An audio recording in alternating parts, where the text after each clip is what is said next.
Well, welcome everybody. This is Undisputed with Clay and Brenton. Where pretty much anything we say could probably be disputed.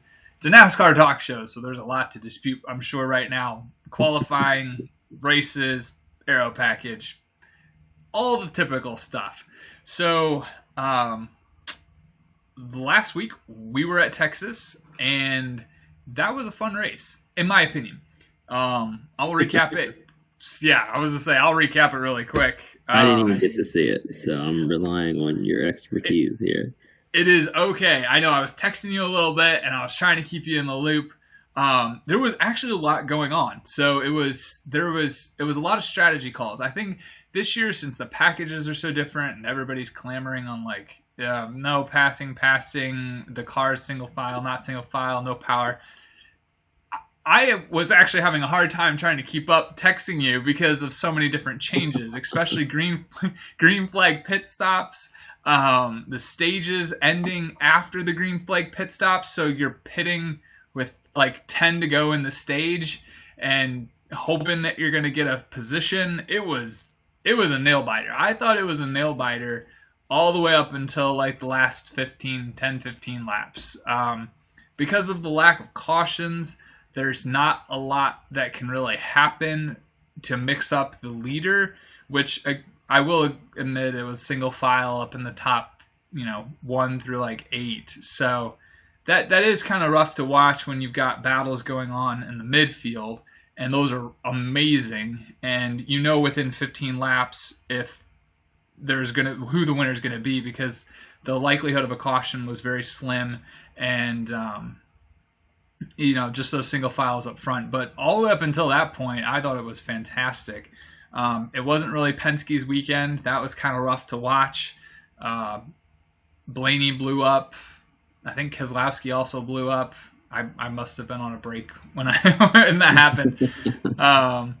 But it was unfortunately not that. It also wasn't Johnson's weekend. I mean, starting pole, and he did not win any stages, so all he did was drop back. So. He did finish 6th, though. Yeah, and that's... It's not a bad weekend for him. No. Considered. That is true. It is true. It's just... it's unfortunate. I guess it's also unfortunate that he didn't win a stage. I was kind of hoping he'd at least win one. But to fight that consistently, especially when all his teammates were not doing that hot, it was impressive to see. Right. So it's kind of surreal to think that Jimmy Johnson has won nothing except a pole this year. And yeah, in the duels, he did win a duel, but I mean, that's kind of pointless. Yeah, as far as regular season wins, he's won a pole. That's it, and then nothing last year. Yeah, it's a dry spot. I think somebody had said it's over 50 or over 60 races or something like that. Since he's won something. It's crazy. Yeah, Dover, I think, of 2017, I think was his last win. It's crazy to see him slip like that. Yeah. So, speaking of that, hot or not, this is our new segment we're going to introduce. That is a perfect segue. So, we're going to introduce 3 drivers we think are hot, 3 drivers we think are not. And... Did Johnson make any of our lists? We'll figure that out. Clay, what do you got? What is on your hot list? Well, looking at the hot list, I think that there's looking at the hot list and looking at the not hot list, I think that there's some obvious ones that stand out. So I kind of avoided those. And you can kind of go by team, honestly. I think Penske and I think Gibbs are going to fall on your hot list. Yes. Yep. I think Hendricks is definitely going to be on your not list. I mean, they've just been poor this year. So, Jimmy Johnson is an obvious and kind of a no-brainer on the not list. And sure. Brad Keselowski or Joey Logano are probably will be at the top of your hot list. But yeah, I kind of went a different direction with my hot list. Of course, number 1 on my hot list is going to be Kyle Busch, just because so far he's just been incredible. Yeah. I didn't even count how many races he's won in Xfinity, but so far this year he's got 2 wins back to back. Yep. and 5 top 5s. This is only out of 7 races. Yeah, it's impressive stats. Stats. It means he's only finished outside of the top 5 for 2 races so far this year. Yeah, that is impressive. And I believe the 2 races they finished outside the top 5. I don't remember where he finished, but it wasn't poor by any means. Sure, I think it was Daytona was his poorest one, because this weekend he finished 10th.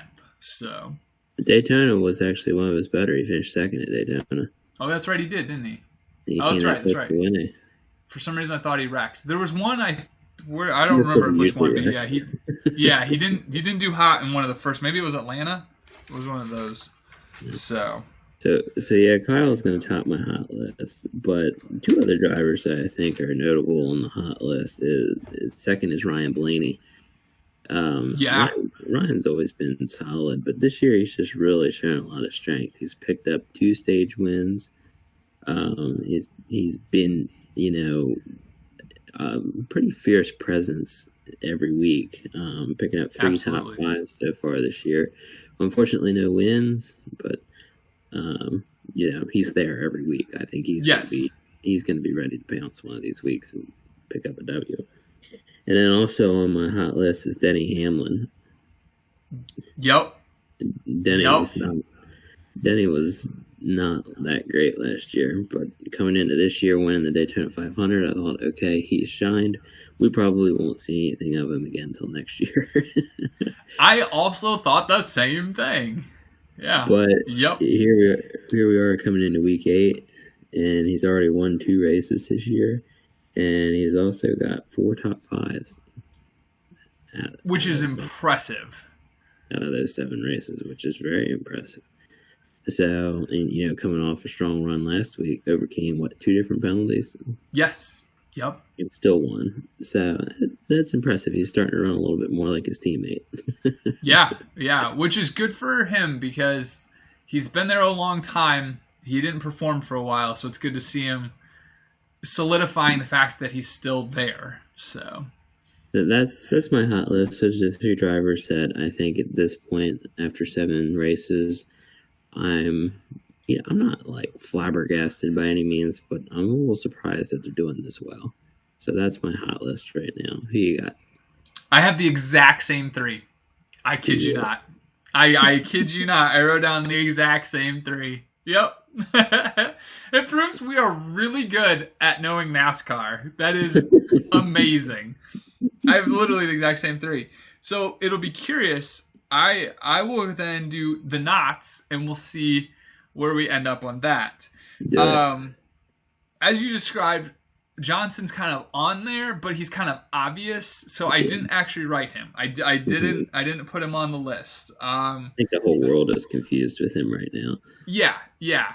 So because of that obvious choice, I was like, I don't want to put him on a not list because it just doesn't seem right.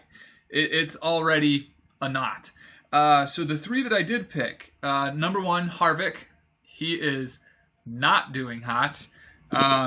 Won a stage, I think, here or there somewhere, and that was about it. So qualifies decent, runs up front, and then just bombs at the end. So he's won 2 stages. 2. There you go. Yeah. So 2 stages, which is good. You get your stage points. But comparing that to Blaney, who's got 2 stage points or 2 or 3, Blaney is doing much more consistent finishes. Yeah, which is important. Second on my not list is Larson. It's hard because he came in. You always want him to do well, and so it's not uncommon to see him not perform, but it's also it's hard. Not. Yeah, it's disappointing to see him performing this poorly this early. But he is kind of a late bloomer, so we could probably see him, I think, maybe around Michigan, Chicago, maybe, or something like that. That things might turn around for him. My early prediction is he'll pick up his first win at Michigan this year. And that makes sense. That kind of track, big fast track. Yep, I completely agree with that one. And then the third one is okay. So I debated back and forth on a Hendrick driver. I guess I wanted to. I picked Bowman. I think I was gonna pick Byron, but then I picked Bowman because he had a lot of potential. I think coming into this season with to perform, and it's not coming together for him at all. I don't know if it's his crew chief, if it's the car, if it's what, but he was Hendrick's test driver for a long time and a simulator driver. Mm-hmm. And I read an article about him saying that he's not even running the simulator because he goes, the equipment is not par to what's even on the simulator. He said the simulator is better than what they have in the equipment wise on track. So he's just, I don't know if it's him, but it's just not doing well for him. So. Right. Well, you got 2 out of my 3. Oh, let me guess. Harvick and Larson? Actually, I'm sorry, you got 1 out of my 3, but you just mentioned the second one. So I'm going to take it from the top. My first and probably my biggest disappointment this year is Martin Truex Jr. Interesting.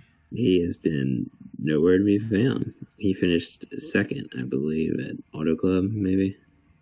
Yes. Yep. I think so. Yep.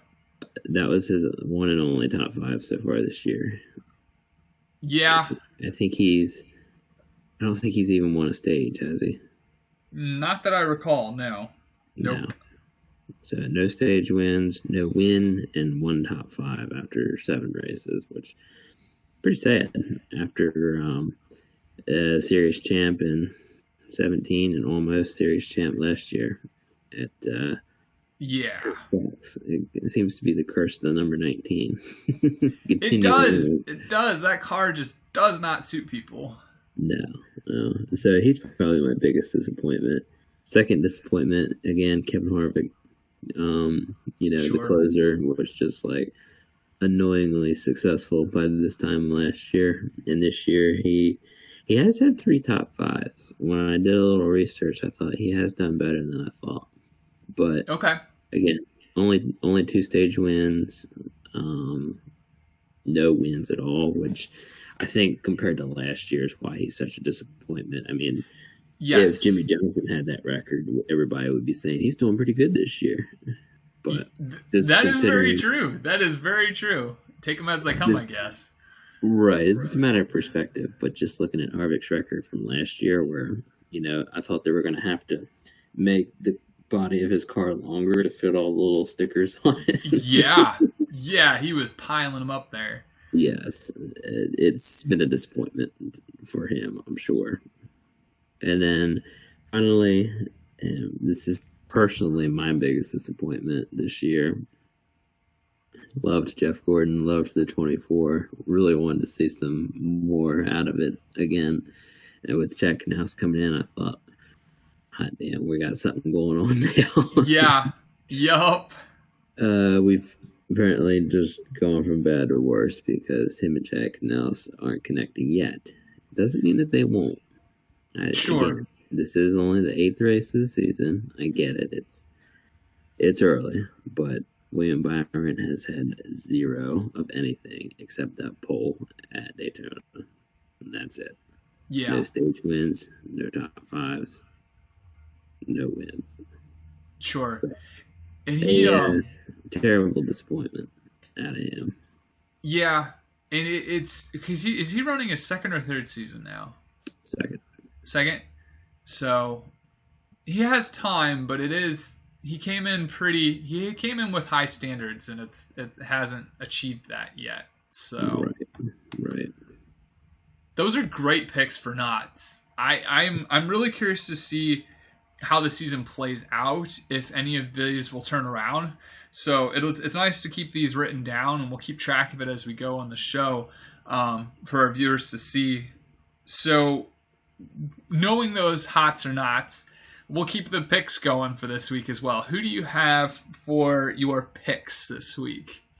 So coming into Bristol, this is always this can be kind of a wild card just because Bristol's a little bit different than even Martinsville a few weeks ago. The track is just run completely different.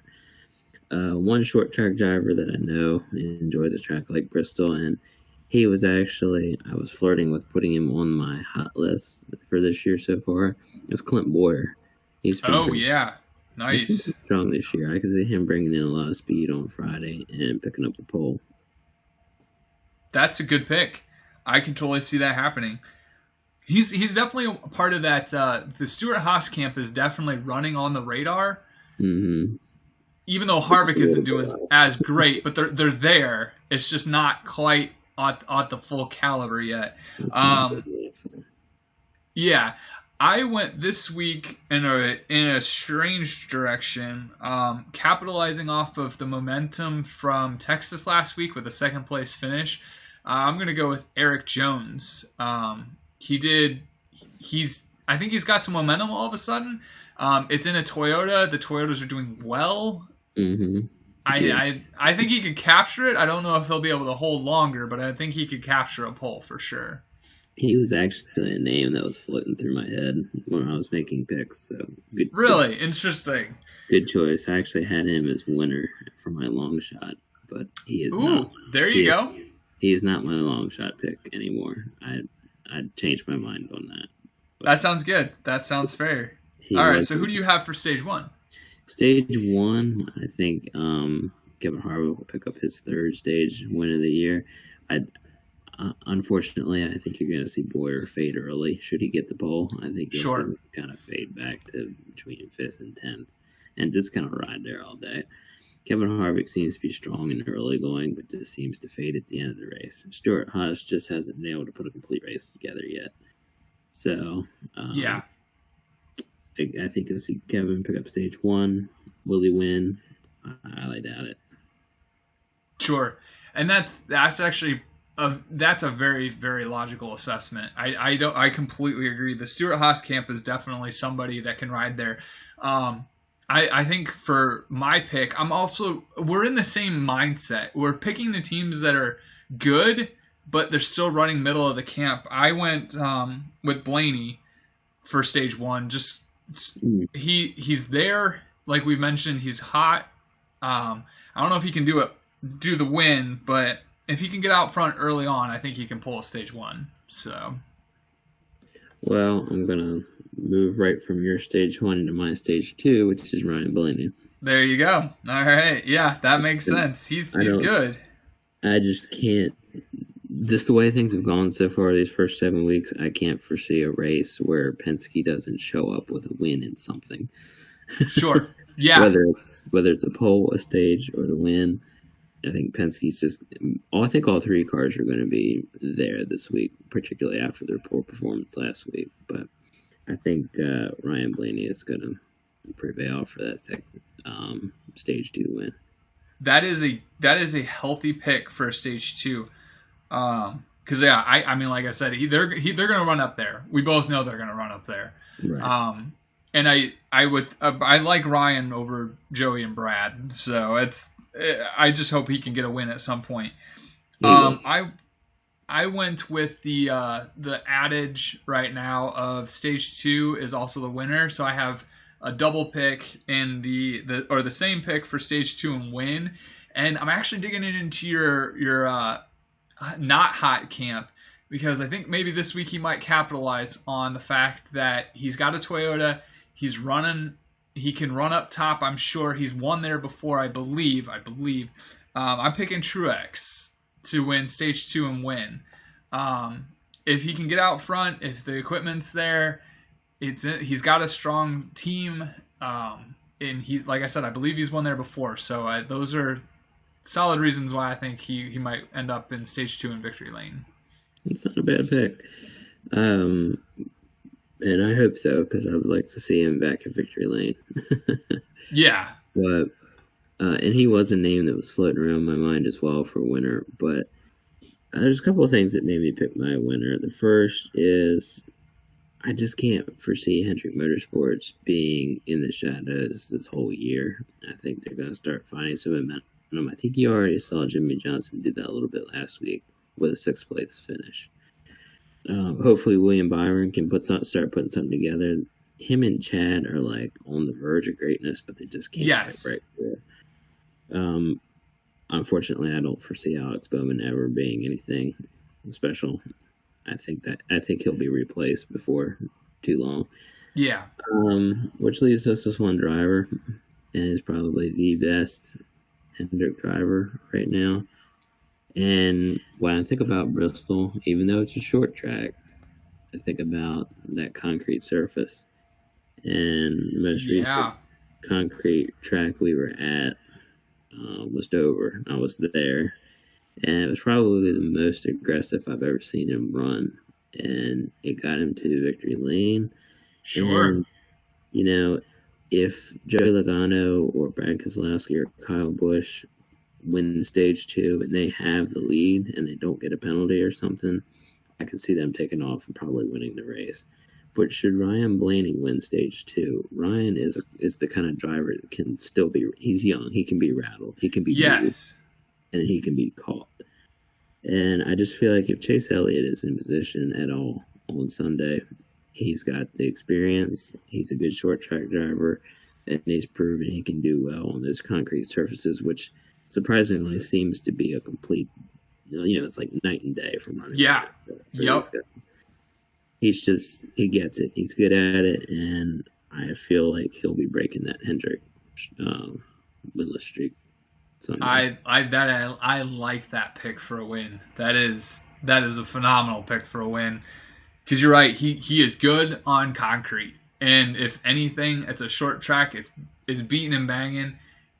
He has the best chance for winning for Hendrick this year. Period. So for sure. He was really good in Dover, and if you look at Bristol versus Dover, Bristol is just a shrunken version of Dover. Yeah, absolutely. So I completely agree. That is, that's actually funny because I went into the Hendrick camp for a long shot and picked Byron because of similar reasons. Like, they're on the verge. They might not be hot right now, but they're on the verge. They might get something somewhere. It's a serious long shot because it's a tough, dirty race. You get behind, you're done. But if they can stay on the lead lap, there's no telling what could happen. So, right. It's kind of funny thinking about Byron. I'm thinking of somebody like Chase Elliott. Remember, he finally picked up his win at like probably the weirdest track ever, Watkins Glen. Yeah. I can see Byron and Chad Canals breaking through at a track like Watkins Glen or something kind of weird. For some reason, this track just sticks in my head as, once they break through, they're going to break through with some force. For some reason, Indy sticks in my head. Yeah. Byron and Canals. I could just see them finally breaking through at Indy. It's an early and kind of a bold prediction, but I can just see those two doing really well there. Well, that would actually be a fantastic chance because that is the last race of the regular season. So what better way to punch your ticket into the playoffs than win that race? Would be amazing. And who's had a better history at Indianapolis than Team Hendrick, Chad Canals, and the 24 team? Yeah. Absolutely. The dangerous combo. Yes. So, but for my long shot this week, like I told you before the show, it's kind of a generic pick, and I'm going to stick with Hendrick. I don't know why, but last week just kind of gave me a glimmer of hope for Jimmy Johnson. Getting the pole. Sure. 6th place finish. He was the 2017 Food City 500 winner at Bristol in the spring race. Can he do it this year? My initial thought is probably not. But should my winner or any of my other stage winners not pan out and Jimmy's there, don't count the old man out just yet. Okay. All right. That is a good pick. Because he can definitely get it around the track for sure. He's not done. No. I'm glad you picked him because like I said, I have to wait until Charlotte till I can bring him back out on my picks. So I'm glad you're picking him because you never want to count him out from any of these things. He can drive. We all know he can drive. So right. My prediction for Jimmy's career is that he's going to pull a Jeff Gordon. He's in like this little slump like Gordon was for several years. Yeah. And then as we kind of get closer to the end of his career, it's going to be like this climactic ending. I mean, 2014 was an amazing season for Jeff Gordon. Yes. After being kind of terrible in like 2011, 2012, 2013.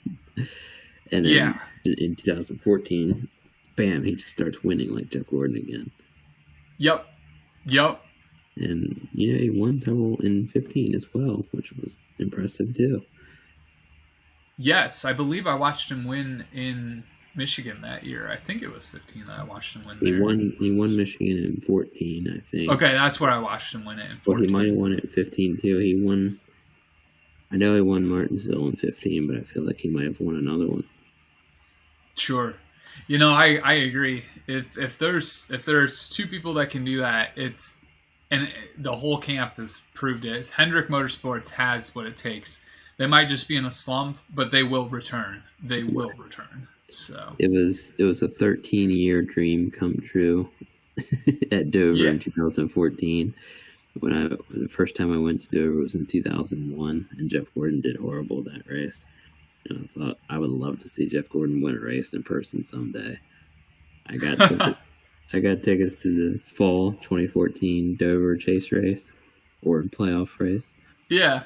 And Jeff Gordon, I don't remember what happened to Harvick, but Jeff Gordon chased down and passed Harvick, and he won that race. That is awesome. A very, very good memory. It kind of made. I was like, I don't care if I never go to another race. This is like made my NASCAR experience. Sure, absolutely. That is a good feeling. So it was a good feeling to see him finally win. That is awesome. Well, there you have it, ladies and gentlemen. Memories, passion. It is the love of the sport that we have. So we really appreciate you guys watching. If you have any picks yourself or you have any memories that you guys have on the track, let us know. We'd love to hear from you. But until then, we'll see you on the next episode.